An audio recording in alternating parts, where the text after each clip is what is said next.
Dad, I already reviewed the proposal. Sa tingin ko, hindi siya align sa vision ng company.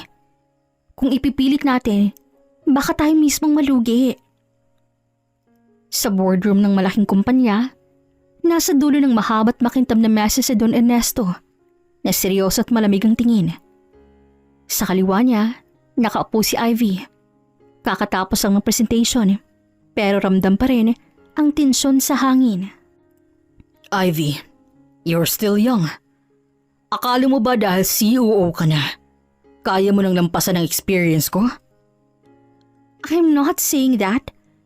Pero kailangan nating i-consider ang market ngayon. Hindi lahat ng luma effective pa rin. Luma? At sinong tinatawag mong luma ha? Huwag mong kakalimutan na kung hindi dahil sa akin, wala ka sa posisyon mo ngayon. Alam ko yun, Dad. Pero COO na ako ngayon. At responsibilidad kong sabihin ang nakikita kong tama. Tahimik lang ang mga board members. Kita sa mukha nilang kaba. Kilala nila ang ugali ng Donnie. Hindi to basta-basta nagpapatalo. Alam mo ang mali sa'yo, Ivy? You let your personal life affect your judgment. Simula nang pakasalan mo yung Ryan na yan, you think you're strong enough to make decisions. Pero ang totoo, wala kang alam. Napakagat labi si Ivy. Ito ang ayaw na ayaw niya. Ang idamay ang nananahimik ng asawa sa lahat ng bagay na napupuna ng kanyang ama. Don't bring Ryan into this, Dad. He has nothing to do with the proposal. Nothing to do? Ivy, he's your husband. And he's just a tattoo artist. Sa bawat meeting na ganito, naiisip ko, COO ka nga. Pero ang asawa mo, anong ambag? Humigpit ang hawak ni Ivy sa ballpen. Ryan may not be rich, but he's hardworking. At mas mahalaga yun kaysa sa anumang titulo. That's the problem. Hindi mo pa rin nakikita na hindi sapat ang magmamahal at effort. Dapat nga mas malaking kinikita niya kaysa sa iyo eh. Kasi siya ang padre di pamilya. Sumiklab ang inis kay Ivy. Pero pinili niyang tumayo ng tuwid, lalo na't nasarap sila ng board. Times have changed, Dad. Partnership ang marriage, hindi competition. Partnership, ha? Sa pamilya natin, never naging equal ang babae at lalaki. Tandaan mo yan. Hindi na sumagot si Ivy. Tumayo na lang siya at kinuha ang folder sa mesa. Sa katahimik na lumabas ng boardroom, iniwan ang mga titig ng board members at ang malamig na mata ng kanyang ama. Sa opisina niya, umupo siya sa wheelchair at napabuntong hininga. Sakto na mga tumunog ang cellphone niya at si Ryan ang nasa caller ID. Saglit siyang napangiti. Hello, hon? Hey, babe. Oh, you sound drained. Meeting with your dad again? Yeah, as usual. Binato na naman niya ako ng tattoo artist husband line niya. Natawa naman ng mahina si Ryan sa kabilang linya. Sanay na ako dyan, babe. Don't let it ruin your day. Hindi ko mapigilan eh. He keeps saying na dapat daw, mas malaki pa ang kita mo kaysa sa akin. Ewan ko ba? He's always like that. Marami pa silang pinag-usapan ng asawa. Kaya kahit papaano, ay gumana ang pakiramdam ni Ivy. Gabi na rin nang makauwi siya. At pagbukas niya pala ng pinto, naamoy niya na agad ang sinigang na kumukulo. Si Ryan nasa kusina, naka-apron at abalang nagluluto. Wow, chef mood ka na naman ha? Napalingon ng asawa at ngumiti. Siyempre, para sa pinakamagandang COO. Kamusta ang araw mo? Ay, stressful. But at least, may ulam akong makakain ngayon na masarap. Nilapag ni Ryan ang sandok at lumapit dito. Babe, look at me. Don't let your dad's words define us. I may not be rich, but I'll never let you feel alone. Napangiti si Ivy. That's why I love you eh. But hon, do you ever feel pressured? Na dapat mas malaking kita mo kasi ikaw ang lalaki? Honestly, no. Kasi hindi ganun ang tingin ko sa marriage. Kung saan ka magaling, dun tayo sasandal. And babe, I'm proud of you. Hindi ako natatakot na mas mataas ang posisyon mo. Alam mo, sometimes I wonder, what if I didn't fight for you? Then you wouldn't be this happy right now. And maybe, I wouldn't be the man I am today. I'll keep fighting for us, Ryan. Kahit gaano kahirap at kahit gaano karaming taong humusga. Niyakap siya ni Ryan at doon muling naramdaman ni Ivy ang lakas. Hindi mula sa pera at titulo, kundi mula sa pagmamahal nilang dalawa.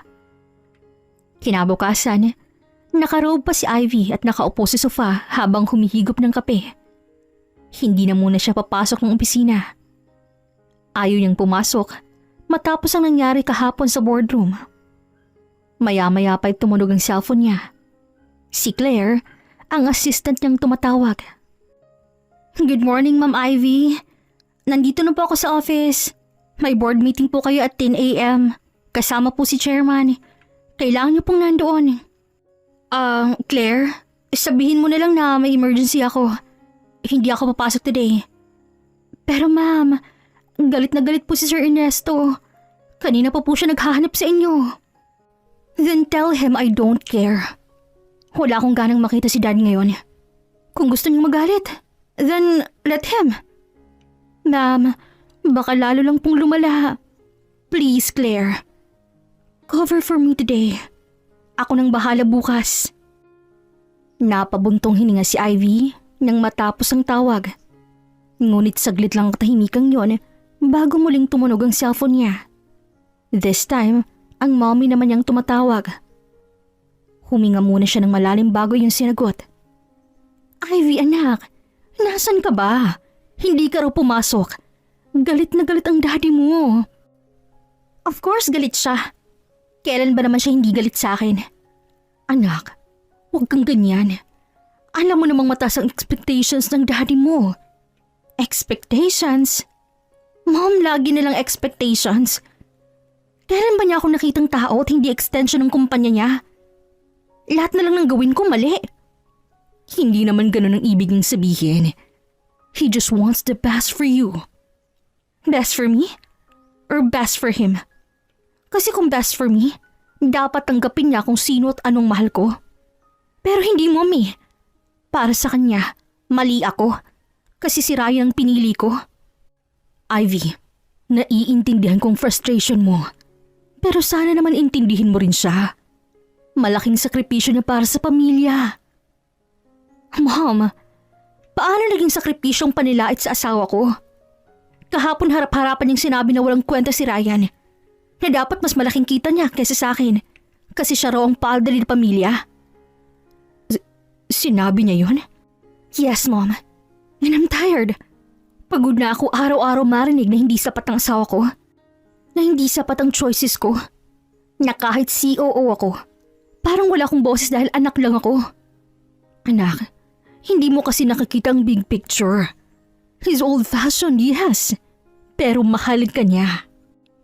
Mom, mahal ba talaga? Kung lahat ng desisyon ko mali sa paningin niya? At kung lahat ng choices ko kinukontra niya? I fought for Ryan.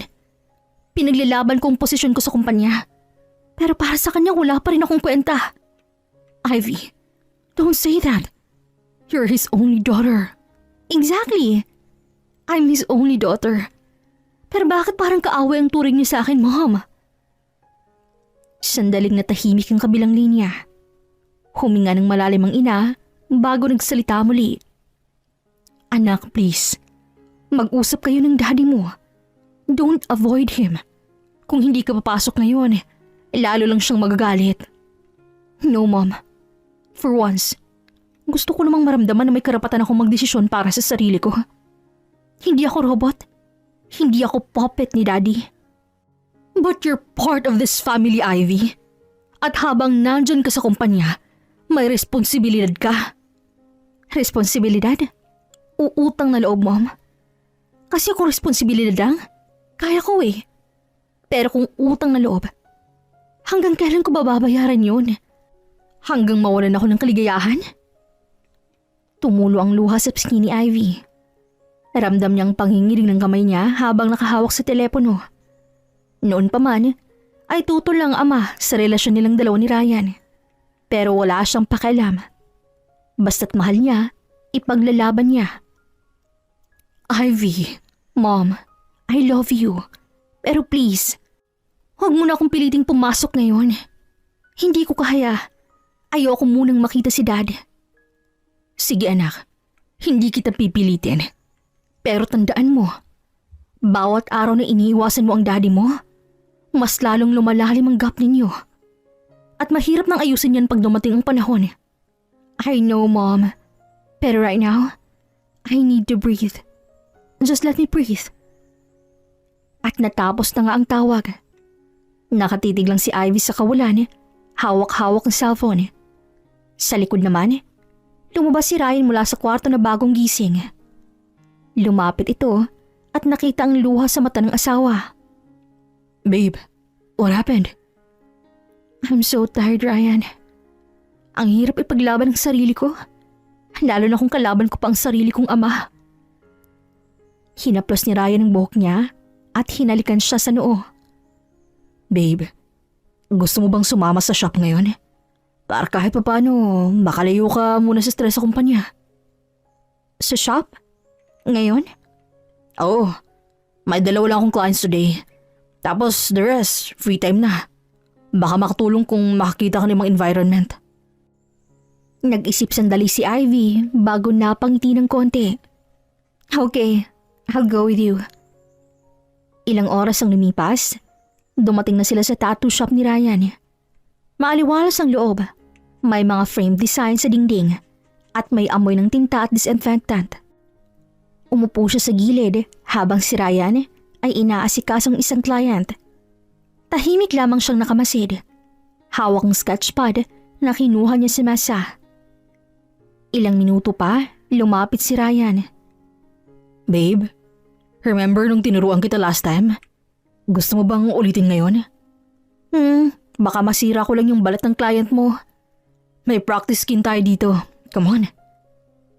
Lumipat sila sa isang maliit na table sa likod. Inilabas ni Ryan ang practice skin at mga karayom. Inayos niya ang makina at inabot ito kay Ivy. Hawakan mo lang muna ng steady, babe. Don't be scared of the boss. Just relax. Dahan-dahan, sinubukan ni Ivy ang sundan ng linya ng maliit na design. Medyo nanginginig pa ang kamay niya, pero hinuwakan ni Ryan ang puso niya para gumabay. Easy. There you go. See? Kaya mo pala. Oh my gosh, ang saya pala, babe. You look happier now.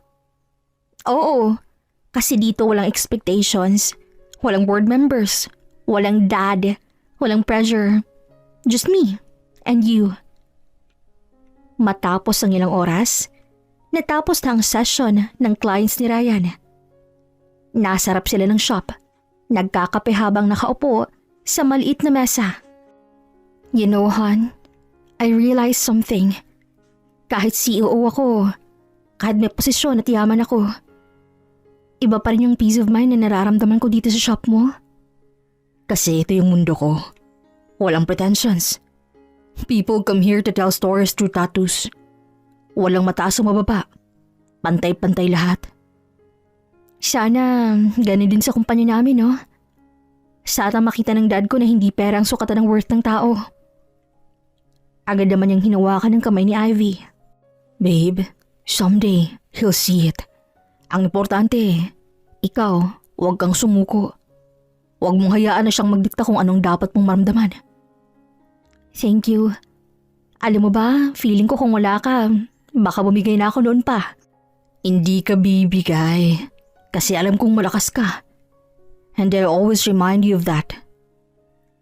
Sa kumpanya kinabukasan, pagkarating pa lang ni Ivy, pinatawag agad siya ng sekretary ng daddy niya. Malakas ang kaba sa kanyang dibdib, pero hindi siya umatras. Pagpasok niya sa office, mainit agad ang simoy ng tensyon. Ivy, umupo ka. Huminga siya ng malalim at hindi sinunod ng ama. Bakit pa, Dad? Kung sera mo lang naman ang maririnig ko, mas mabuti pang dito na lang ako tatayo.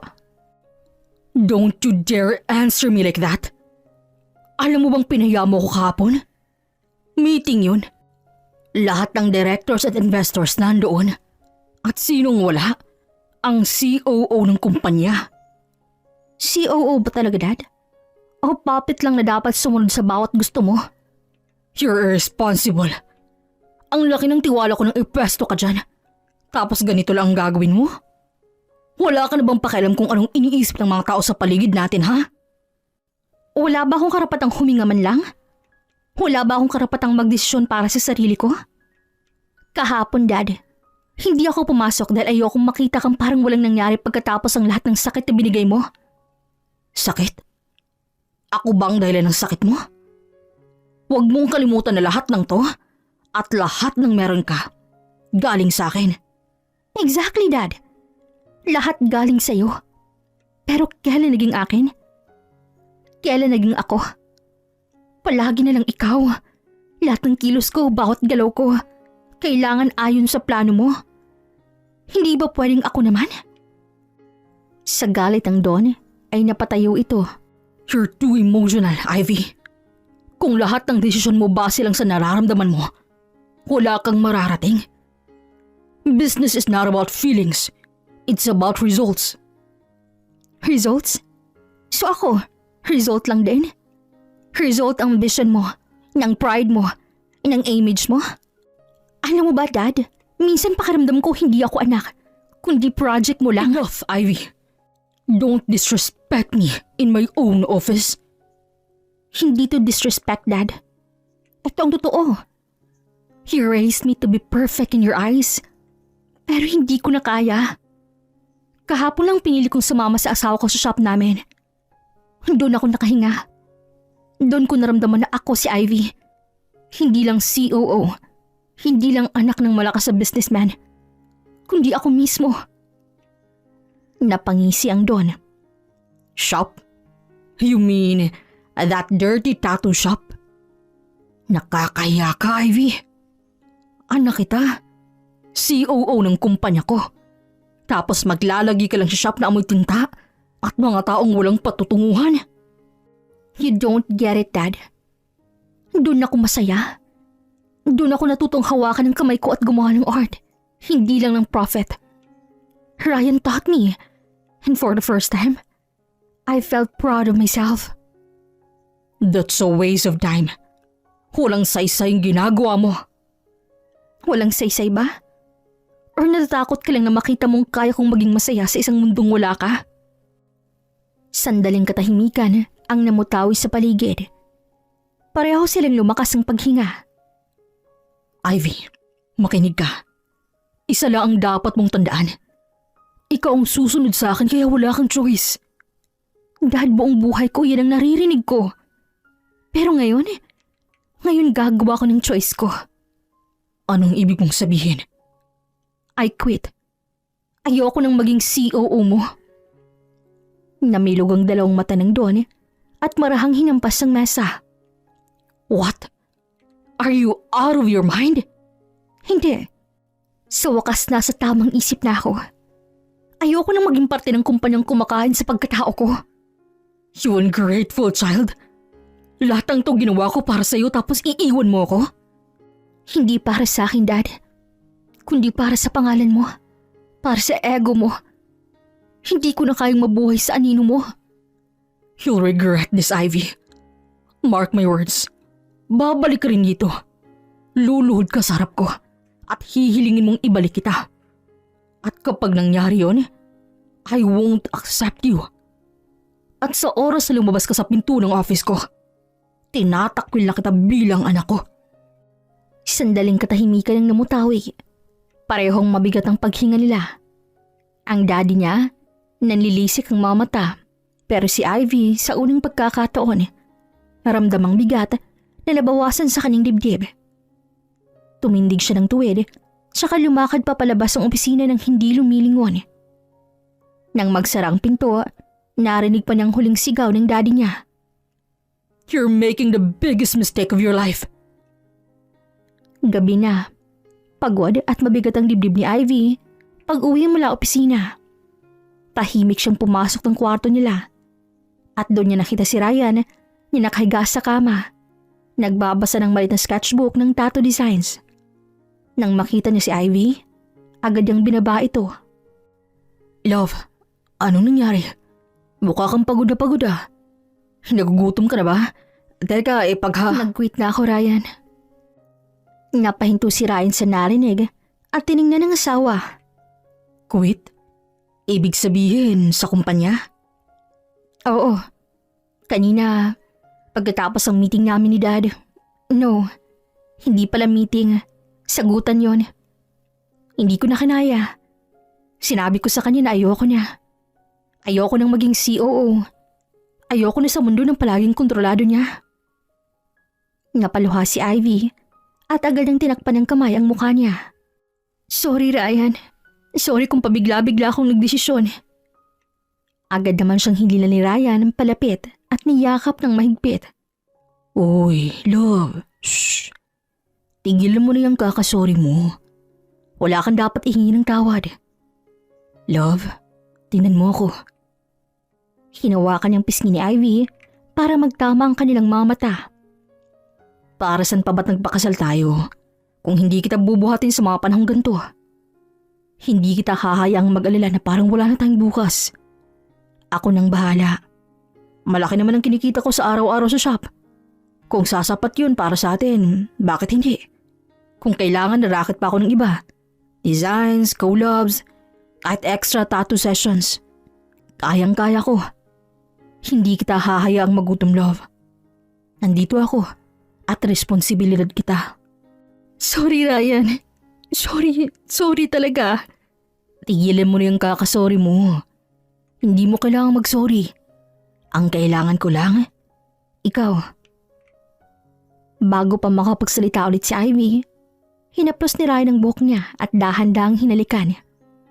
Doon na natunaw ang lahat ng bigat na kanina lang ay bumabalot kay Ivy. Pagkatapos ng halik, nakasandal na si Ivy sa dibdib ni Ryan habang marahang hinahagod ng lalaki ang kanyang likod. Love, kahit saan kadalhin ang buhay mo, kahit anong desisyon mo, andito ako. Hindi mo kailangang mag-alala kung tama ba o mali ang choice mo. Basta't ikaw ang pinili ko, palagi kang tama sa akin. I love you, Ryan. I love you more, Ivy. Palagi. Sa gabing yon, nakatulog si Ivy ng mangiti, hindi dahil magaan ang lahat, kundi dahil alam nang hindi siya nag-iisa. May Ryan na handang sumalo sa kanya anumang oras.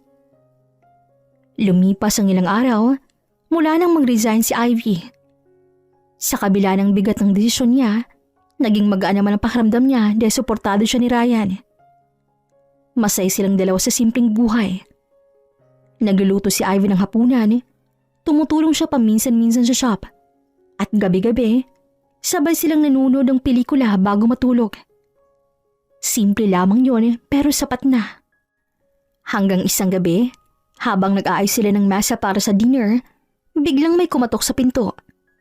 Napatigil si Ivy at napatingin kay Ryan. Babe, may kumakatok. Late na. Sino kaya yun? Baka kapitbahay. Sandali lang, love.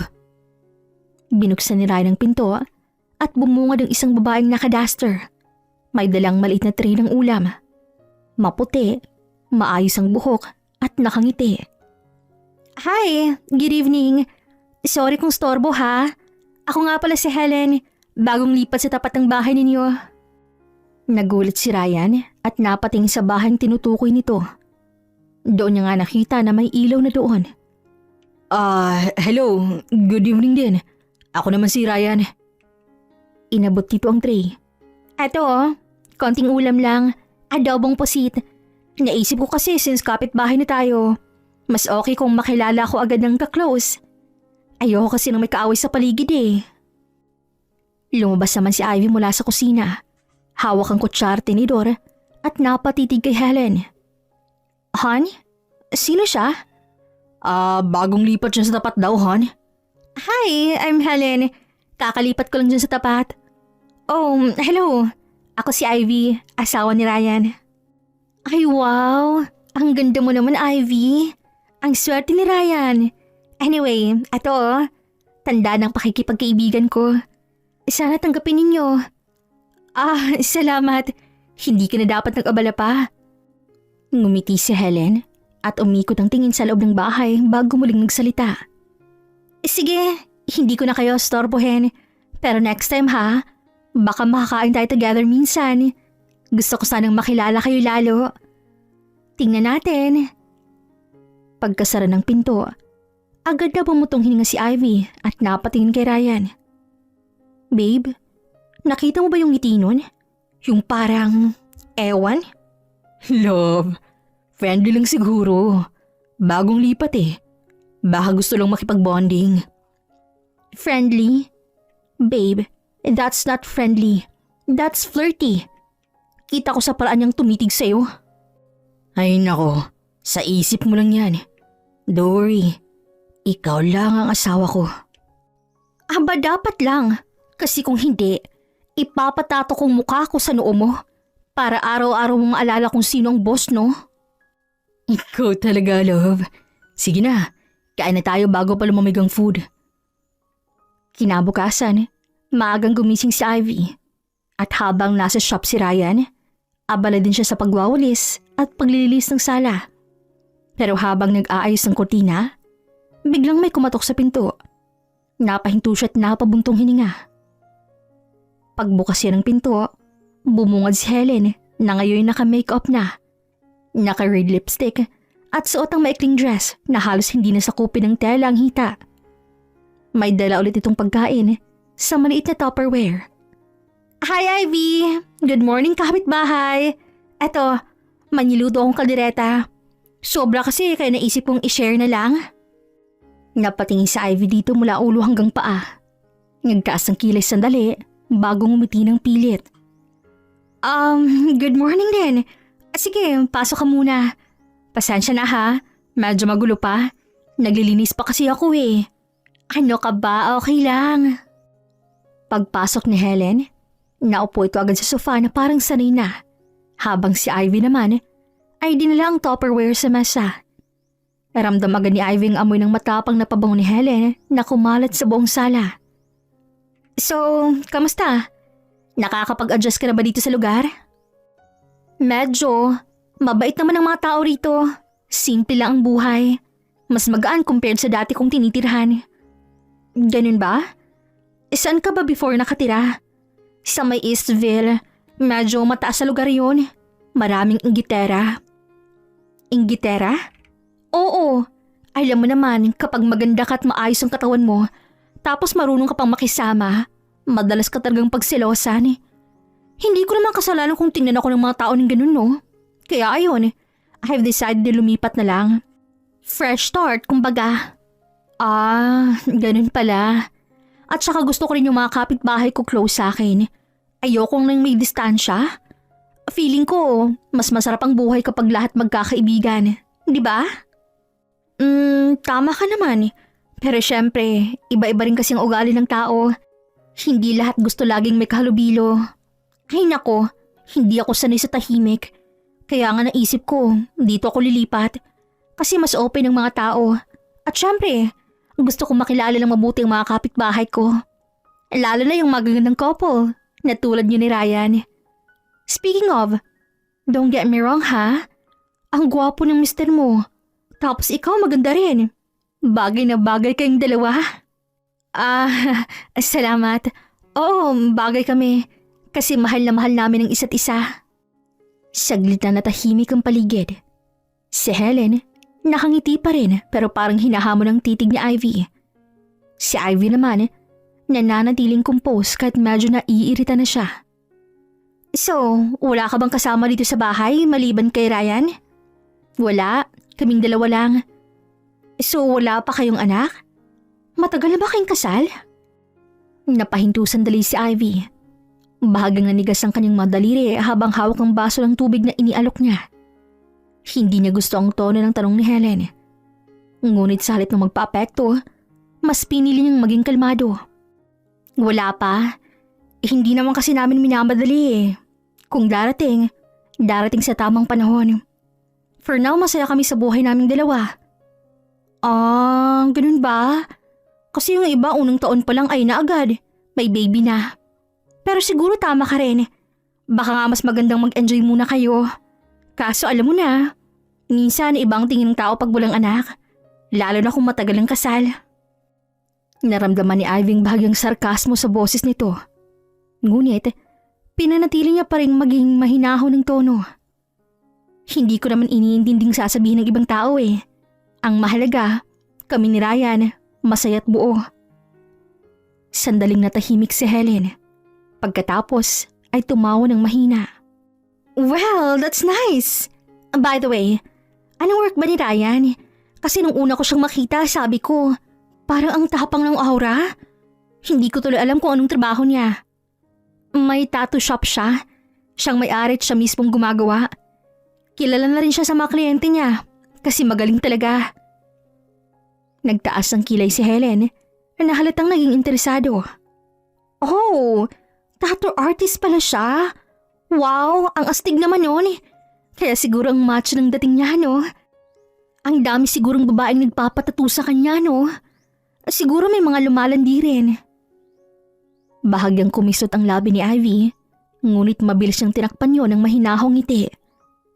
Trabaho lang naman ang ginagawa niya, at saka marunong si Ryan mag-set ng boundaries. Professional siya pagdating sa clients. Swerte mo naman. Alam mo, bihira ng lalaking ganun ngayon. By the way, nasan ba siya ngayon? Nasa shop? Oo, nasa shop siya ngayon. Medyo marami kasing clients lately kaya madalas late siyang umuwi. Ganun ba? Baka kailangan ko rin dumaan dun minsan Matagal ko na rin kasing gustong magpatattoo eh. Siguro magandang pagkakataon na rin para makilala ko siya ng mas maayos. Ngumiti lang si Ivy. Ngunit sa loob-loob niya, naramdam niyang kakaibang dating ng sinabi nito. Welcome ka naman lagi kung gusto mo magpatattoo. Pero syempre, busy rin si Ryan. Kaya kung may gusto ka, mas maganda kung magpa-schedule ka muna. Nagpatuloy pang usapan nila tungkol sa paglilipat ni Helen. At nang tumagal, ay unti-unti na rin nagpaalam si Helen. Sige Ivy, thank you sa pagpayag mong makipagtsikahan ako sa iyo ha. Gusto ko kasi close talaga tayo eh. Walang problema, ingat ka pa uwi. Pagkaalis ni Helen, huminga ng malalim si Ivy. Alam niyang mabait ang pinapakita ng bagong kapitbahay. Pero ramdam niya ang kakaibang intensyon na nakatago sa likod ng mga ngiti at mga tanong nito. Kinagabihan, pagkapasok pa lang ni Ryan sa bahay, ramdam niya na agad ang pagod. Pero sa halip na dumiretso sa kwarto o sala, dahan-dahan itong lumapit sa asawa mula sa likod habang abala sa paghahanda ng mesa para sa hapunan. Mahigpit na niyakap ni Ryan si Ivy. Napangiti naman si Ivy. Namiss kita, hon. Ikaw talaga? Parang ilang araw kong nawala Kanina lang naman tayo naghiwalay. Napangiti si Ryan at mas hinigpitan pa ang yakap. Saka huminga ng malalim na para bang ang simpleng presensya ng asawa ang nagpapawala ng lahat ng pagod sa shop. Alam mo, kahit buong araw akong pagod, iba pa rin yung pakiramdam pag sa'yo ko umuwi. Iba talaga kapag ikaw nakikita ko sa huli. Napangiti si Ivy. Naupo silang dalawa, nagsimula ng kumain at magkwentuhan tungkol sa mga nangyari sa araw nila. Ako naman naglinis ang buong araw. Ang dami kong inayos dito sa bahay kasi parang ang dami ng alikabok sa mga sulok eh. Tapos guess what? Dumaan na naman si Helen kanina. Nag-abot siya ng pagkain ulit. Tapos nakipagkwentuhan saglit. Alam mo ba, hon? Ang unang tanong niya ay kung wala pa raw tayong anak. Ha? Grabe naman yun. Medyo personal agad. Exactly. Pero I handled it naman. Pero alam mo, ramdam ko parang iba yung dating niya. Speaking of Helen, dumaan siya sa shop kanina. What? Dumaan siya doon? Oo, sabi niya kasi narinig daw niya mula sa'yo na magaling daw akong mag-tattoo. Kaya curious siya. Gusto niyang makita. Pero wala naman siyang pinatattoo. Nagtanong lang siya kung magkano rates ko. Unti-unting nangunot ang noo ni Ivy. Bumagsak ang tingin niya sa kanin sa plato Tapos dahan-dahang tumingin kay Ryan. So wala siyang pinatato? Curious lang? Tapos ikaw, pinakita mo ba sa kanyang magawa mo? Oo naman, portfolio lang, yung nasa album. Ganun naman talaga sa lahat ng clients kahit sino. Nagpakawala ng buntong hininga si Ivy. Alam mo, Han, hindi ko gusto yung si Helen. Hindi ko alam pero ibang instinct ko sa kanya. Yung mga tanong na kanya parang probing. Tapos, pumunta pa talaga siya sa shop mo. At wala naman palang balak magpatato. Too much curiosity for me. Grabe ka naman, Han. Baka naman friendly lang talaga siya. Wala namang masama kung magtanong ng presyo. Normal yun sa mga interesadong clients. Hindi, honey. Hindi ganun. Alam mo, girl's instinct never fails.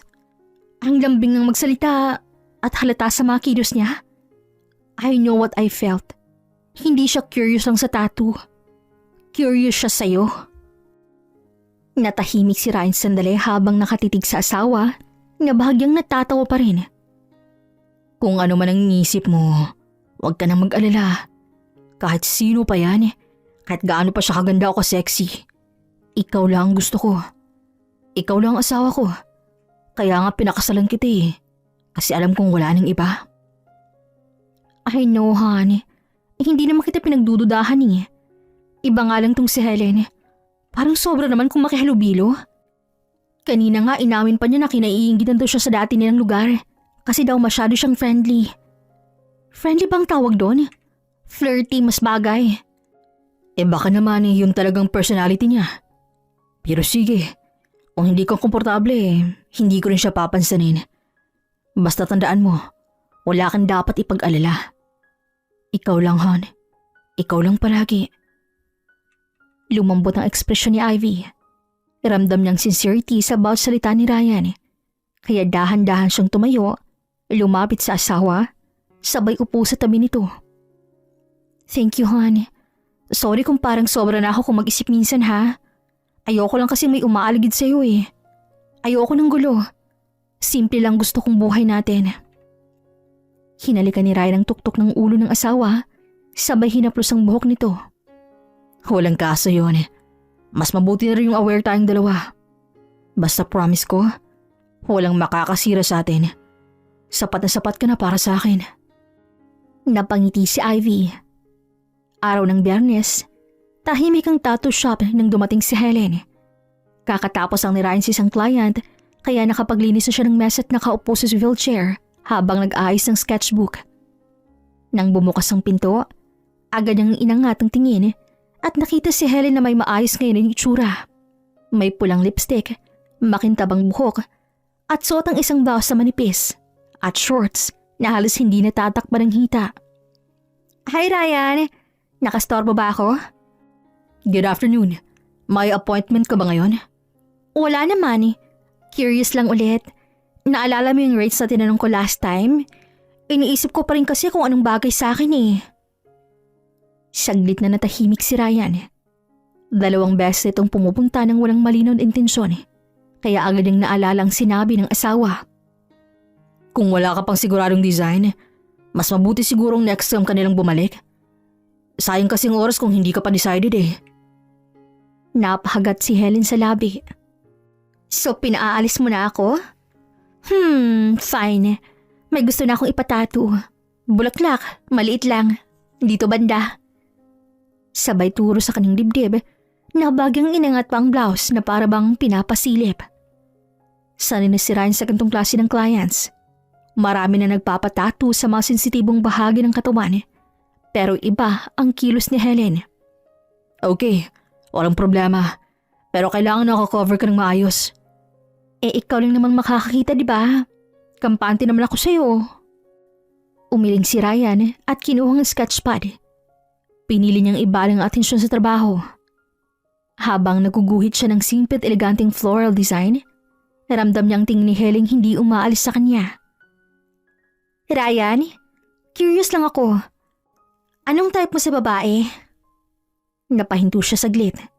Diretsong tanong na yon, walang paligoy-ligoy. Pero sa halip na magpa-apekto, mabilis siyang sumagot. Simple lang. Lahat ng meron sa asawa ko. Yun ang type ko. Wow, loyal husband alert. Ang swerte naman ni Ivy. Pero siguro dati, bago ka nagpakasal, may standards ka rin, like looks, body type. Tinigil ni Ryan ang pagguhit at tumingin diretso sa mga mata niya. Wala akong standards noon kasi lahat ng hinahanap ko, nakita ko na kay Ivy. Kaya wala na akong ibang gugustuhin. Ang sweet mo namang magsalita. Sana lahat ng lalaki ganyan, no? Hindi na siya pinatulan ni Ryan. Bagkus, inilapit niyang sketch at pinakita sa babae. Kung ito ang design, simple lang pero elegant. Sakto sa spot na gusto mo. Kung ready ka, pwede nating simulan bukas para makapaghanda ka. Baka next week na lang. Busy pa kasi ako sa bahay eh. Okay. Sabihin mo na lang kung sure ka na. Tumayo si Helen at nagsimulang lumapit sa pinto. Pero bago siya tuluyang lumabas, lumingon pa siya kay Ryan kumiti. Nang gabing yun, naroon sila Ivy at Ryan sa sala. Nakahiga sa mahabang sofa habang nakapatong ang ulo ni Ivy sa dibdib ng asawa. Hawak ni Ryan ang remote habang nanonood sila ng paborito nilang pelikula. At may bowl pa ng popcorn na nakalabag sa center table. Natigil lamang sila nang biglang may kumatok sa pinto. Napataas ang kilay ni Ivy, tumayo siya para buksan at hindi na siya nagtaka nang makita kung sino yon. Si Helen na naman, madala itong isang tray na may kasamang ulam at dessert. Hi Ivy! Eto, nagluto ko kanina tapos sobra. Naisipan kong dalhan kayo. Wow! Thank you. Pero actually, tapos na kaming maghapunan eh. Siguro bukas na namin makakain to. Pero salamat Helen. Napatingin si Helen sa loob ng bahay at kita niyang liwanag ng TV. Pati si Ryan na nakahiga sa sofa. Oh, nag-movie night pala kayo. Ang sweet naman. Alam mo, sakto. Wala pa kasi akong TV sa bahay eh. So pwede ba ako makijoin? Para hindi boring. Bahagyang natahimik si Ivy. Bagong ngumiti ng matalim. Actually, no. Bonding night kasi namin ni Ryan ngayon eh. And kapag sinabi kong bonding, ibig sabihin, kaming dalawa lang. Napataas ang kilay ni Helen, pero agad ding ngumiti. Ganun ba? Wala lang. Naisip ko lang naman na baka mas masaya kung may kasama, di ba? Pero sige, gets ko naman. Kainin niyo ang food. Masarap yan. Thanks, Helen. Hindi pa man nakakasagot si Helen, ay sinara ni Ivy ang pinto. Bumalik siya sa sofa kung saan naghihintay si Ryan na medyo natatawa pa. Babe, grabe ka dun ah. Para kang nagbato ng invisible na red carpet palabas. Ano ka ba? I just set the boundaries. Hindi ko hahayaang basta na lang siyang makisawsaw sa bonding natin, no? Sa totoo lang, hon, I don't trust her. Kaya huwag kang masyadong friendly dun, ha? Pangako. At bumalik sila sa panunood ng movie. Lumipas ang ilang araw at tila naging rutina kay Helen ang magdala ng ulam sa bahay ni Ivy at Ryan. Lagi nang tinetsyempohan ng gabi kung kailan nakauwi na si Ryan mula sa shop. Isang gabi habang nakaupo sila ni Ryan sa sala at nag-uusap tungkol sa naging araw nila, muling kumatok si Helen. Dala-dala nito ang isang mangkok ng tinola habang nakangiti. Doon niya rin agad nakita ang bagong tattoo nito na isang bulaklak na nakapwesto sa gitna ng kanyang dibdib. Wait lang Helen, that tattoo, saan mo pinagawa? Bahagyang kumindat si Helen at kumiti. This one? Ryan tattooed this on me. Ang sarap niya palang mag-tattoo, no? Hindi ko nga ramdam yung sakit swear. Halos marinig na ni Ivy ang tibok ng ugat sa sariling leeg sa sobrang inis. Sa isip-isip niya, gusto niya ng kalad ka rin palabas si Helen. Sabunutan at ipitin sa pinto para tigilin ang pangaakit sa kanyang asawa.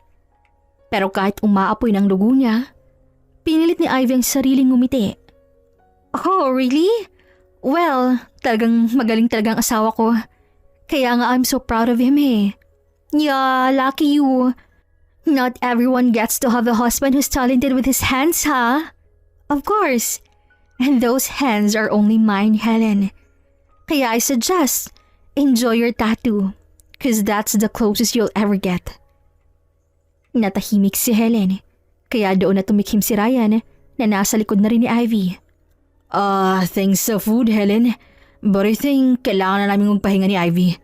Medyo pagod din kami today eh. Sure. Good night, neighbors. Pag-alis ni Helen, binagsak ni Ivy ang tissue sa mesa at huminga ng malalim.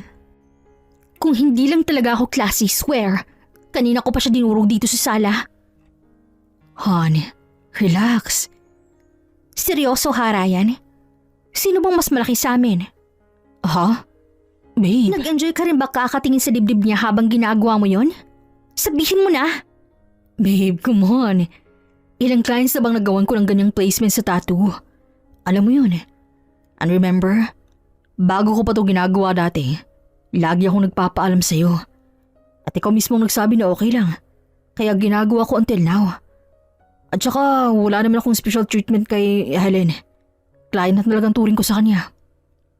Oo, kasi walang mali siya yung iba, Ryan. Clients lang talaga sila. Pero that Helen, I swear to God, iba siya. Ibang intensyon niya. Kitang-kita ko. She's not just showing her tattoo. She's showing herself to you. Okay, then listen.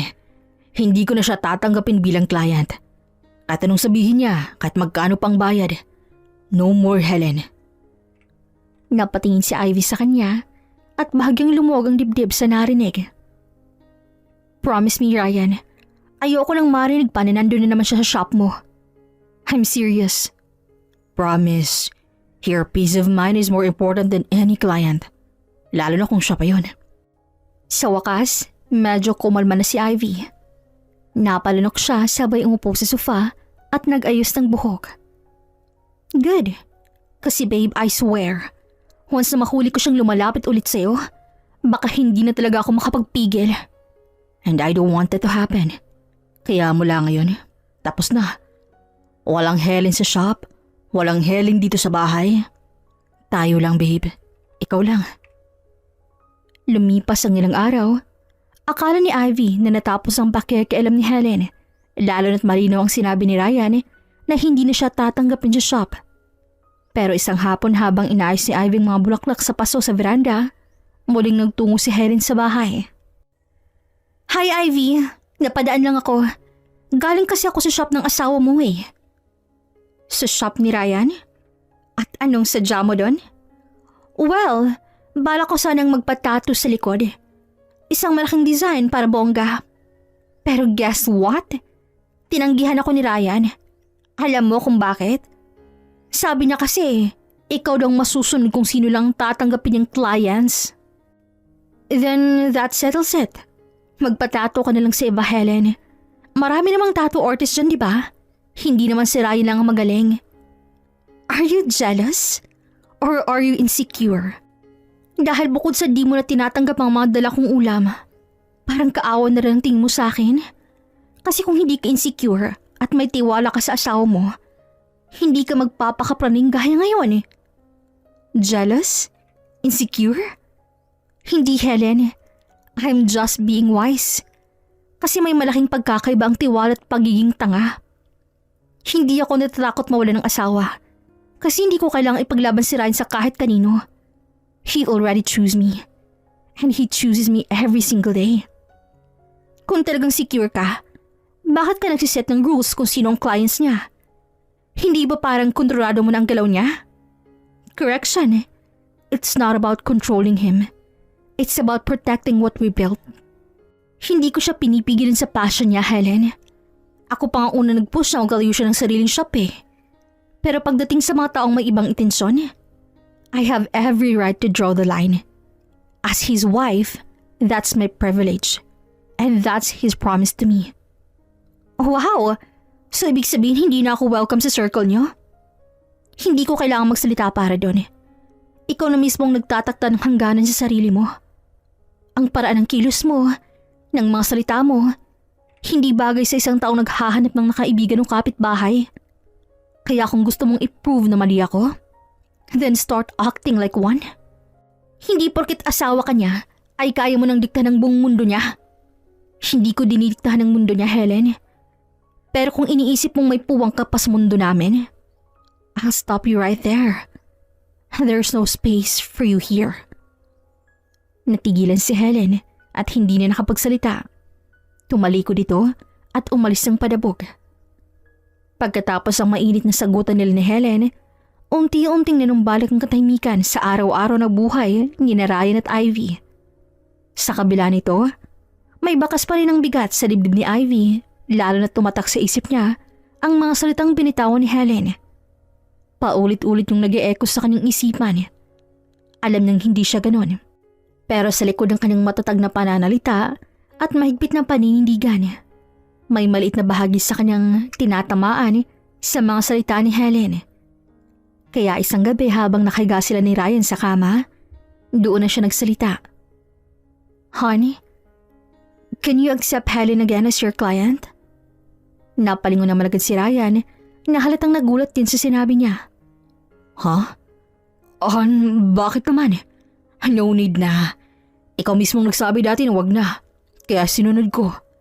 Isa pa, ayoko na ng gulo. I know, pero I trust you, Ryan. Ayoko lang isipin niya na I'm insecure or wala akong tiwala sa'yo.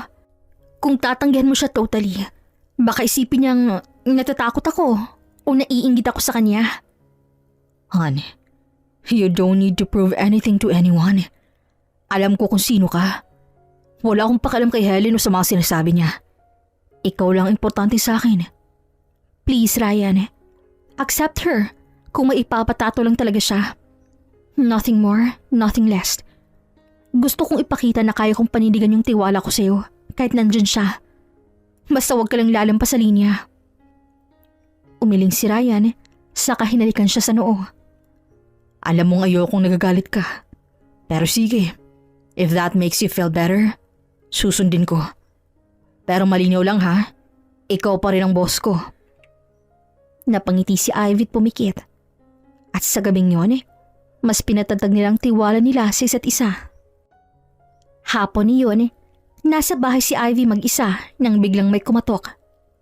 Pagbukas niya, bumungad ang isang lalaki. Si Marky, suki client ni Ryan na madalas na nilang nakakausap. Oh, Marky, anong ginagawa mo dito? Talika, gusto mo ng merienda? May cookies ako dito. Hinahanap pa rin ba si Ryan? Nasa shop siya. Ay, huwag na, Ivy. Saglit lang ako. Galing na ako sa shop. Kakatapos nga lang ni paring Ryan sa bagong pinatato ko eh. May sasabihin lang talaga ako sa'yo. Ano yun? Mukhang seryoso ka. Oo, kasi concern lang ako. Alam mo ba, kasabay ko nung last week yung kapitbahay nung si Helen na magpatato kay Ryan. At to be honest, hindi ako komportable sa mga nakikita ko. Overdress siya palagi pag nagpupunta sa shop. Alam mo yung tipong hindi na pang tattoo shop, pang bar na. At ngayon, nandun na naman siya, nakapila, magpapatato daw ulit. Kaya sabi ko dapat malaman mo. Although, hindi naman siya pinapansin ni Ryan. Pero baka hindi na rin magandang intensyon ng babaeng yun eh. Salamat, Marky. I appreciate na sinabi mo sa akin. No worries. Ayoko lang makitang nagkakaproblema kayo ni Ryan dahil lang sa isang kliyente. Kaya ingat ka, Ivy. Nang umalis si Marky, agad kinuha ni Ivy ang phone niya at tinawagan si Ryan. Ilang ring lang at sinagot na nito ang linya. Hello, Han? Bakit? Ayos ka lang ba dyan? Ryan, nasa shop ba ulit si Helen? Oo, Han. Andito siya. Bakit? Nang hindi sumagot si Ivy, ay muling nagsalita si Ryan. Han, wala akong ginagawang masama ha. Pero tatanggihan ko na siya. Paalisin ko na siya ngayon. No, don't. Huwag mo siyang paalisin. Han? Ako mismong magtatato sa kanya. What? Han, seryoso ka ba? Yes, ako ang gagawa. Kaya wait for me there, Ryan. Pupunta ako ngayon. Pinalyang wika, saka pinatayang tawag. May tiwala siya sa asawa. At ayaw na niyang isipin ni Helen na inggit siya dito. Kaya sinabi niya kay Ryan na tanggapin na ulit ito bilang client. Pero hindi niya lubos maisip na sa kabila ng sagutan nilang dalawa ni Helen nung nakarang mga linggo, Talagang dito tinatabla ng hiya at halos linggo-linggong namamalagi sa shop ng asawa. Pagdating ni Ivy sa shop ng asawa, wala nang ibang clients. Si Helen na lang natira. Nakadapa na ito sa tattoo bed, naka-shorts ng maikli at handa nang magpatato ng malaking rose sa binti. Ryan, gawin mong malaking rose ha, yung detailed talaga. Gusto ko kapag nagsuot ako ng dress, ang striking ng dating. Sure. Lumapit si Ivy sa kasinuot ng gloves. Kinabahan naman si Ryan. Han, pwede ko naman siyang paalisin na lang eh. Bulong niya sa asawa. No. Tahimik lang siya habang naglalagay ng cream pampamanhid sa binti ni Helen. Ni hindi man lang siya napansin ni Helen dahil nakadapa ito at nakapikit. Buti na lang ikaw ulit ang gagawa, Ryan. Hanggan kasi ng kamay mo eh. Hindi ko halos maramdaman yung tusok ng karayom. Sana ganun ulit ngayon, no? Nagkatinginan si Ryan at Ivy pero walang nagsalita. Sinimulan na ni Ivy ang pagtato. Ang bawat tusok ng makina mas madiin kaysa dati. Pagkaraan ng ilang minuto, napapangiwi na si Helen. Aray, bakit parang masakit ngayon? Hindi to ganito dati ah. Sinenyasan naman ni Ivy ang asawang magsalita. Mas malaki kasi ang design. Normal lang na mas maramdaman mo. Pero bakit hindi na magaan yung kamay mo ngayon, Ryan? Dati kasi parang feather touch lang eh. This time ang bigat. Parang galit ka? Si Ryan halos matigil na sa paghinga. Habang si Ivy naman ay ngumiti ng matalim habang tuloy-tuloy pa rin. Maybe kasi mas detailed ang request mo ngayon. Malaki yung roses, maraming linya. Kaya syempre kailangan mas focus at mas madiin. Pagkatapos ng ilang oras ng pagtatrabaho, natapos din ni Ivy ang tattoo. Habang hawak pa niyang machine at tinatanggal ang gloves, nakangisi siya nang marinig na nagsalita si Helen. Ryan, can you take a picture? Gusto kong makita kung bagay ba sa legs ko. I'm sure ang ganda ng roses. Baka maadik ako at magpadagdag pa next week. Natahimik lang si Ryan na agaling sumunod. Kinuha niya ang phone at kinuhanan ng tattoo sa paa ni Helen. Pagka-flash ng camera, pinakita niya agad sa kanya. Pagtingin ni Helen, halos malaglag ang panga niya. Hindi roses ang nakaukit sa makinis ng balat, kundi ang salitang malaki at bold. Malandi. What the? Agad siyang napaupo. Agkita ang pagkagulat at pamumula ng mukha nang makita si Ivy nakatayo sa gilid. Tinatanggal ang gloves at nakangisi ng malamig. What the hell is this? I love your new tattoo, Helen. Don't worry, gagaling yan within a week. By then, you can show it off to everyone and proudly tell them you're malandi. Ikaw? Tumayo siya at akma na sanang sasampalin si Ivy. Pero mabilis ang reflex ni Ivy, kaya nahawakan niya agad ang kamay nito bago pa man dumapos sa kanyang pisngi. Don't you dare. Kasi hindi mo ako matatalo sa ganyang cheap na move. Malandi ka. Kulang na lang maghubad ka sarap ng asawa ko para lang makuha siya, di ba? Excuse me? Ikaw ang insecure dito, Ivy. You wouldn't have done this kung secure ka talaga sa relasyon yung dalawa ni Ryan. Kaya ka nag-freak out kasi deep inside, you know I'm better than you? Better? Tell me, Helen, ano ba exactly meron ka na wala ako? Education? Class? Respect? None. Kaya siguro lumipat ka sa dati mong tinitirhan kasi may mga babae na rin gustong sapakin ka. Nilalandi mo rin siguro mga asawa nila kaya ka pinalayas. You're unbelievable. You think this is gonna stop me? Fine, but this won't change the fact na insecure ka. Insecure ka kasi your husband is still smiling at me. Still tattooing me. Still seeing me. He wasn't smiling at you, Helen. Don't flatter yourself. At kung iniisip mong hindi ako secure, look at me. I trust Ryan. Ang hindi ko matiis, ikaw. Ikaw na walang respeto. At ikaw na walang hiya. Ikaw na pati dignity mo, kaya mong ipalit sa isang maling titig. Inutusan ko si Ryan na tanggapin ka ulit as his client kasi ayokong isipin mo na naiinggit ako. Kasi sa totoo lang, walang kainggit-inggit sa'yo. Pero di ko lubos maisip na sa kabila ng sagutan nating dalawa, magagawa mo pang linggo-linggong pumupunta dito? Kahit ramdam mo namang walang interes ang asawa ko sa'yo. Wala ka bang pakiramdam, ha? Oh, wow! Defensive much? You trust him daw pero you branded me with this? That's not trust. That's desperation, Ivy. Deep down, you know you can keep him satisfied. Kaya nagiging ganito ka. Crazy wife na silosa. No, sweetheart. Smart wife. Because unlike you, I don't settle for scraps. Kung may respeto ka pa sana sa sarili mo, you wouldn't go this low just to get a man's attention. Pero ikaw, you're willing to destroy someone's marriage just to feel relevant. You're just scared. Scared na baka nagustuhan ka lang niya kasi convenient ka. Kasi nandyan ka. Pero what if may mas better? What if mas attractive? Mas exciting? Alam mong kaya kong ibigay yun. And yet here you are. With a word on your leg screaming exactly what you are. Exciting? Maybe. Attractive? Sure, kung type nilang walang self-respect. But better? Never. Kasi being better means knowing your worth. At kung hindi mo pa rin nakukuha, ang worth mo lang ay hanggang dito, Helen. Malanding kapitbahay na walang kahihiyan. Shut up, Ivy. Hindi mo ako pwedeng i-down ng ganyan. Alam kong kaya kong agawin si Ryan anytime I want. One smile, one move, and Enough, Helen. Don't you dare insult my wife in front of me. Walang kahit sinong makakapalit sa kanya. Ever. Sandaling natahimik si Helen. Parang binuhusan siya ng malamig na tubig. Pero kahit nanginginig ng mga kamay, pinilit pa rin niyang magpakatapang. You'll regret this, Ryan. Both of you will. Hindi dito nagtatapos to. Oh, it already ended the moment you crossed me.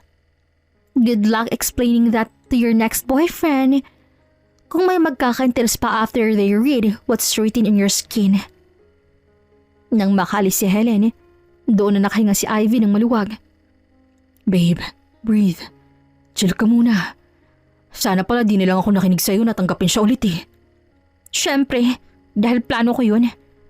I wanted to give her a lesson talaga. Tingnan natin kung makakapagsuot pa siya ng palda pagkatapos makita yung tattoo niya. Satisfied na ako. Tapos na ako sa kanya. Kinabukasan, maaga pa lang, nagulat na sina Ivy at Ryan nang may kumatok sa pinto nila. Pagbukas ni Ryan, 2 pulis ang bumungad. Sir Ryan de la Cruz, kayo po bang may-ari ng tattoo shop dito sa bayan? Nagkibit balikat si Ryan kahit medyo kinakabahan. Opo. Bakit po, officer? May reklamo po laban sa inyo. Kailangan po kayong sumama sa presinto para sa investigasyon. Lumabas si Ivy mula sa bahay na nakarobe pa. Hawak ang kape. Ano ito? Anong reklamo, sir? May nagreklamo po, ma'am. Yung client ni sir, sinasabing deny daw siya sa tattoo na ginawa. Napangisi si Ivy dahil mukhang alam niya na kung sinong tinutukoy ng mga ito.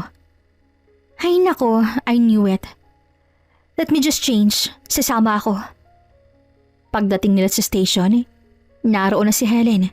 Naka-full makeup, nakadress na sobrang ikli at umiiyak-iyak pa kuno. Yan! Yan ang gumawa ng tattoo ko! Singhal ni Helen sabay turo kay Ivy. Look at my leg! Dapat rose yan pero tingnan nyo! Malandi! What kind of professional ang gagawa ng ganito sa client niya? Pinakita niya ang binti niya na halos itaas pang laylay ng dress. May mga polis na natawa, yung iba na may napailing. Totoo po ba yun? Oo, akong gumawa niyan. Kasi totoo naman eh. Malandi ka. At least ngayon may stamp ka na. Permanent. Hindi na mabubura. This is harassment. This is abuse. Dapat ipasara ang shop ninyo. Harassment? Abuse? Huwag mo akong paikutin, Helen. Sa ilang taon ng asawa ko sa business, wala ni isang nagreklamo. Lahat ng clients niya masaya. Proud pa nga sila na si Ryan naglagay ng art sa katawan nila eh. Ikaw lang ay may reklamo dahil ikaw lang may masamang intensyon. Ay, grabe ka. Binastos mo na nga ako tapos gaganyan mo pa ako sa harap ng mga tao. Hindi pa to kabastusan, Helen. Pero baka ikaw pang kasuhan ko ngayon sa paglalandi mo sa asawa ko. Gusto mo ba yon? Natigilan si Helen at namutla. Hindi naman ako. Huwag ka nang mag-deny. Kitang-kita ko kung paano ka magdamit, paano ka kumilos, at paano ka tumingin sa asawa ko sa shop. Halos maghubad ka na nga lang sa harap niya para mapansin ka. At baka gusto mo magkaungkatan pa tayo dito. Kung bakit ka talaga lumipat ng bahay ha? Baka naman kasi nilalandi mo rin ang mga asawa nila. Kasi wala kang ibang gusto, kundi ang maging hot kabet. Biglang nagtawanan ng mga pulis. May isa pang pulis na halos malaglag ng sombrero kakatawa. Hindi totoo yan. Sinisiraan niyo lang ako kasi naiinggit kayo. At bakit naman ako maiinggit? Anong meron ka na wala ako? Ang asawa ko? Sorry ha, pero hindi siya for sale eh. Hindi siya trophy na pwedeng agawin ng kahit sino. At para malinaw lang sir, ma'am, chief, more than 5 times na pong nagpatato si Helen sa akin. Nakikita ko naman ang malinaw ng mga statement ninyo. Pero look at me. I can't even wear skirts anymore. Anong sasabihin ng tao? Well, you should have thought about that bago ka nagparamdam sa asawa ko. Actions have consequences, Helen. Kaya enjoy your tattoo. It suits you. Ma'am, kung totoo nga pumayag kayo na siyang magtattoo, wala po tayong magagawa dito. Voluntary pa rin. At mukhang hindi criminal case ang hinahabol dito, kundi personal issue. Kung gusto mo, civil case ang pwede mong habulin. Pero base sa naririnig ko, mahihirapan kang manalo. You'll regret this. No, Helen. Ikaw magre-regret. Tandaan mo to. Hindi ako insecure. Hindi rin ako praning. Ang difference lang natin, ako asawa. Ikaw, malandi lang.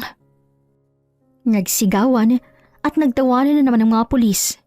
Si Helen halos tumakbo na palabas. Naiwan si Nara at Ivy na parehong nakahinga ng maluwag. Lumipas ang ilang araw matapos ang gulo sa presinto. Akala nila Ivy at Ryan ay matatapos na agad ang issue. Pero hindi nila inaasahan na mas mabilis pang kakalat ang balita kaysa apoy. Sa umpisa, simpleng bulungan ng mga kapitbahay. Pero makalipas ang 1 linggo, halos lahat ng tendero sa palengke, tricycle driver, at mga nanay sa kanto ay may kanya-kanyang bersyon ng kwento. Hanggang isang hapon, habang nagdidilig ang halaman si Ivy sa harap ng bahay, napansin niyang sarado naman ang bintana sa tapat. Wala na rin kahit anong ingay mula roon. Hindi gaya dati na halos araw-araw may tunog ng takong ni Helen na sumasalubong sa kanila. Lumapit naman si Ryan na kakauwi lang mula sa shop. Tahimik na naman dun ah. Sino pa bang lalabas kung halos buong barangay iniiwasan na siya? Nakakaya kaya yung nangyari. Kaya siguro ilang araw na nating di nakikita. Baka naman nagpaplano na ulit ang next target. Pero this time, baka natuto na siya na huwag mangapit bahay. Pero sa totoo lang Han, parang ang lungkot din na gano'n ang nangyari sa kanya. At naawa ka pa? Honey, siyang gumawa ng paraan para mapahiya siya. Sabagay, tama ka. Lesson learned. Hindi lahat ng kapitbahay dapat pinagkakatiwalaan. Isang umaga, habang nag-aalmusal si Ryan at Ivy, narinig nila ang kalabog ng martilyo at tiyabag ng ilang tao sa tapat ng bahay ni Helen. Lumabas si Ivy para silipin at doon niya nakitang isang malaking karatula na ikinabit sa gate. For sale. Doon niya napagtanto na umalis na si Helen sa bahay nito. Mabilis naman ang naging pagbabago sa buhay ni Ryan at Ivy. Hindi lang dahil natanggap na si Ryan sa bagong trabaho, kundi dahil ngayon may mga staff na silang kasama sa shop. 2 sa mga ito ay mga baguhang tattoo artist na tinutulungan ni Ryan mag-improve. At isa namang receptionist para tumanggap ng clients. Sa wakas, hindi na ganun kabigat ang trabaho para sa kanya. Han, nakakatawa no? Dati tayo-tayo lang dito sa shop. Ngayon may mga kasama na tayo. Oo nga eh. Ang saya ko kasi nakita ko yung pangarap ko na unti-unting natutupad. Pero mas masaya ako kasi andyan ka palagi sa tabi ko. Ngumiti ng matamis si Ivy at hinaplos-haplos ang tiyan. Honey, may sasabihin sana ako sa'yo. Kinagat ni Ivy ang labi niya at mahinang nagsalita. I'm 2 weeks pregnant. Napatigil si Ryan sa paglalakad at halos manghinang tuhod sa narinig. Halos hindi siya makapaniwalang tiningnan ng asawa. Oh wait, what? Totoo ba yan, honey? Buntis ka? Tumango si Ivy na medyo naiiyak pa si Saya. Oo, hon. Kaya pala ibang pakiramdam ko nitong mga nakarang araw eh. Nagpa-test ako kanina. Tapos positive. Agad siyang niyakap ni Ryan ng mahigpit na para bang ayaw niya na itong bitawan. Grabe, honey. This is the best news ever. Magiging daddy na ako. Nagtawanan silang dalawa, pero sabay din silang napaiyak sa sobrang saya. Bukod pa doon, mas lalo pang sumay si Ivy dahil naresolba na nila ng daddy niya ang issue nilang dalawa. Mahinahon silang nagkausap at kapwa humingi ng tawad.